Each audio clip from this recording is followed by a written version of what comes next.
millions come here every year just to try to get a little closer to their faith. What they don't know is that while they are here, intense work is happening to try to find evidence of some of the characters, particularly in the Old Testament, of King David, of Solomon. Intense work asking the question, is the Bible true?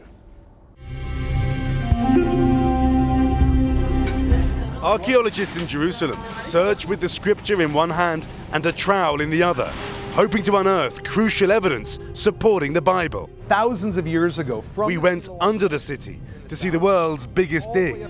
You can imagine this was open to the sun. It was a beautiful pilgrimage road here. In the time of King David, people walked this road to the Siloam pool mentioned in the Bible.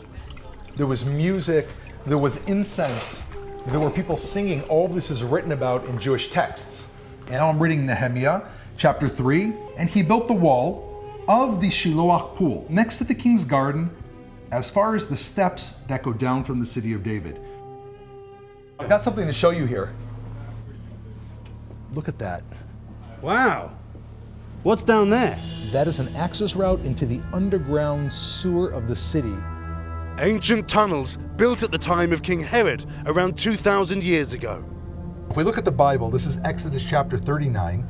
It's talking about the robe worn by the high priest of Israel, and it says they also made bells of pure gold and attached the bells all around the hem of the robe.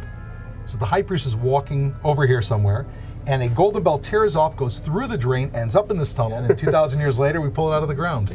Yet this extensive dig has not found evidence of the Bible's illustrious kings, David and Solomon. And while some look for biblical evidence in these ancient cliffs at Timnah, known as King Solomon's mines, scientists are unable to agree. The question is whether Jerusalem was this golden age city in the 10th century BC. So we are dealing with memories, tales, myths. The Bible never intended to speak history. It has its own purposes, but not telling you history. King David, Solomon. Nothing is here. We leave the city and head for this remote hilltop, where a scientist has found a kernel of evidence. So we're entering a city in the kingdom of King David. Yes, and this is the biblical city of Sha'araim.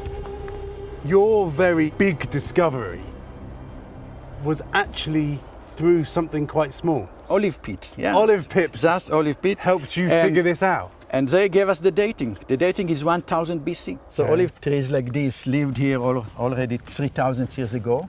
It's amazing that little olives can lead to a discovery so big.